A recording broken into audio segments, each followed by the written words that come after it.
Alfred, is Hot Take Friday, and you wouldn't believe this, but yes, new sports card products still extremely unaffordable for the average Joe collector. Some would say this isn't new news, but it looks to be that it's only going to get worse, unless we speak up about it. Before I get started, SlabMags, guys. I'm one of the only ones left on the internet that has a code for 10% off your SlabMags order. Sports Card Dad at checkout. All the different cool colors protect your autos from UV rays. We don't want it. We don't want fading. We don't want faded surfaces and faded autos. So make sure to check out SlabMags. PSA, you never graded with PSA. You got friends that never have. $25 off that first order. One card minimum. SCD25 code at the shipping and billing screen. So who's really to blame for all of these high prices? Is it breakers? Is it breakers that are to blame? Because I would say that no. It is the manufacturers that are to blame for this conundrum that we have found ourselves in. I could probably talk about this every day. Frankly, there's a lot of other topics I want to talk about. I've got the new interview series that I've been doing. Yesterday it was with Chris Hoge. That's been really fun, hanging out with basically friends of mine that I don't get to see very much. Every 30 days I'll meet with each of them, whether it's Chris Hoge or Jeff Wilson. I got Ty Wilson I just recorded. Brian Gray we'll have back on the show. There's a bunch of cool stuff happening on the Sports Card Dad channel, so make sure to stay tuned in. But I got to talk about one of my favorite subjects because it's just this thing where the industry thinks that we are dumb as hell. Did we reinforce the takeoff ramp? No, we didn't have time. Cool.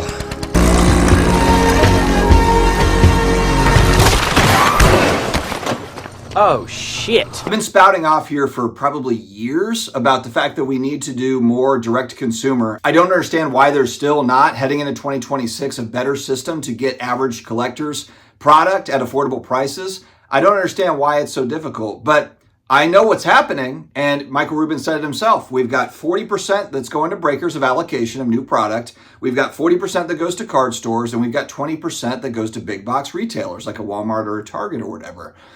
And then I guess they have the EQLs, which I just added up all those numbers. That's 100%. So the EQL drops that are direct to consumer, how much of the actual print run goes into the EQL? Because of course, instantly, magically, it's all sold out, right?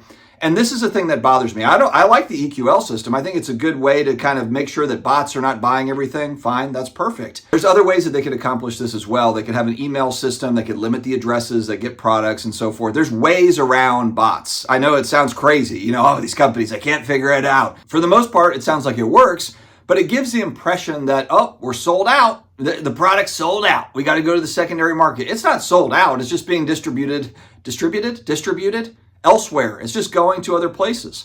And of course, the big marketing push by Fanatics is to buy into a break. We've seen it on the sports card side, and now we're seeing it more so on the non-sports as well. There's a SpongeBob release that just came out, Marvel, Topps Chrome Marvel, which is what, like $500, $600, $700 a box for the first time ever. That's not coincidence. It's not coincidence. Now, if someone will say, oh, everything's inflated. That's true.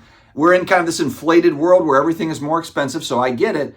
But how much more expensive are we talking about? It has to be this much more because it's going to breakers and they're marking it up and so forth.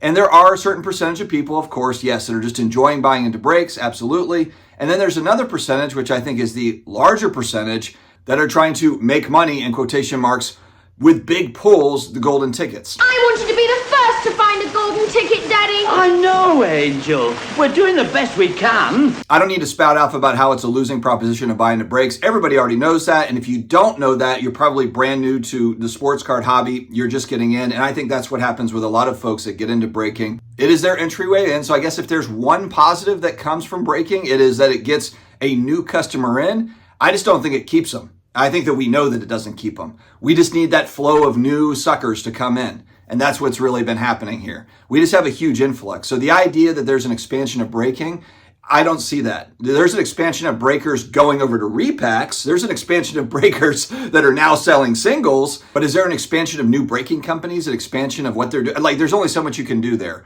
And it's just getting old for people. You know, that's why repacks are so damn popular. You know, if you go to Arena Club, I've watched these Arena Club openings where I swear, like clockwork, it's 50% back, 40 to 50% back. Meaning, like, you buy a $100 pack or a $250 digital pack or a $500 pack, and you digitally pull a card, whatever, and it's about half of what you paid.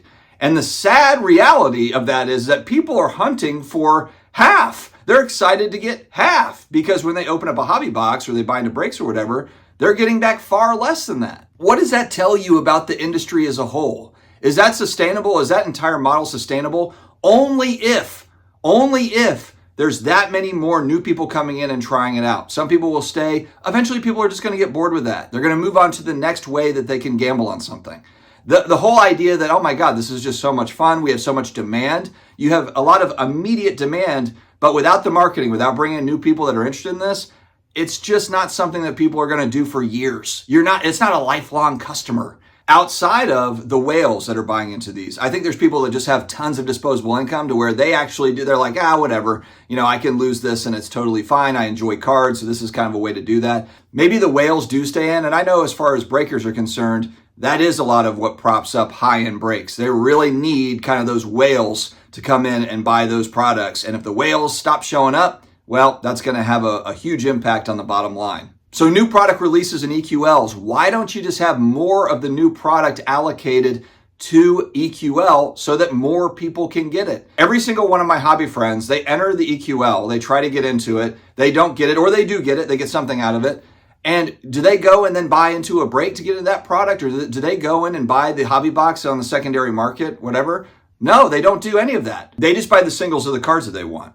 Topps Chrome Marvel, cool cards. I don't have anything against the cards. It's just the distribution method. And that's why we always preach, and a lot of channels preach, just buy the damn singles of what you want. Just wait 2 weeks, wait 3 weeks, wait a month, wait a couple of months, and magically the singles, they come rushing to the market and they're there for the taking. To me, what's a good analogy for breaking versus collecting cards? Breaking to me is almost like a one-night stand.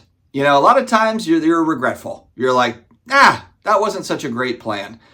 With collecting cards, you're committing to a relationship of sorts. Not necessarily a marriage for cards, because you might move in and out of relationships, but you got a little bit of skin in the game. You got some commitment to this industry. You got a commitment to this hobby.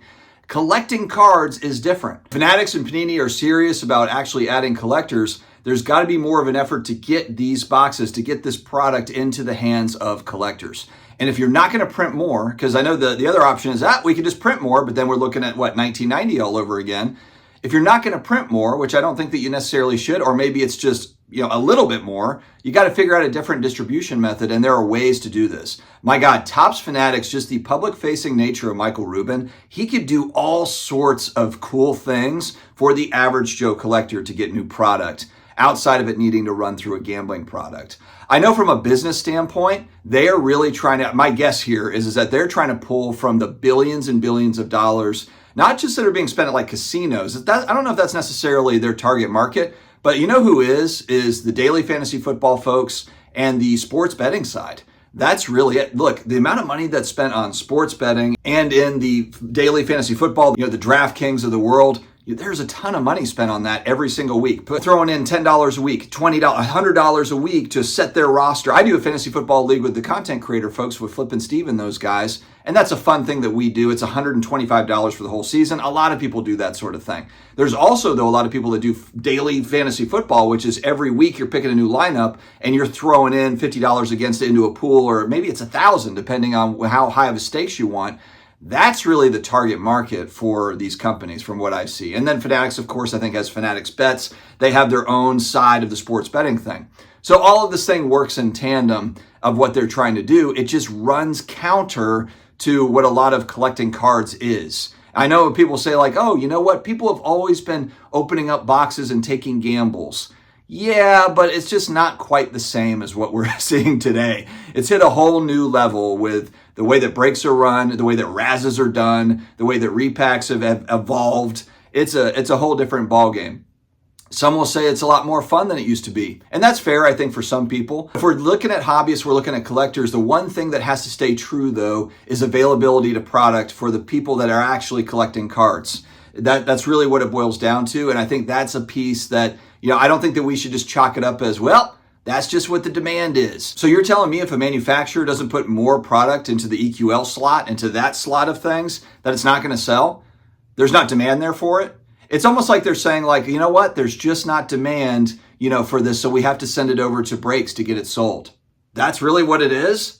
I don't think that's what it is. I know because I have friends that have bought into the EQL and didn't get it. They didn't get any. If they really do care for long-term customers, it's going to have to come in a different way. It can't just be, you got to get over to, this live selling app to buy into a break, or to buy this live selling thing.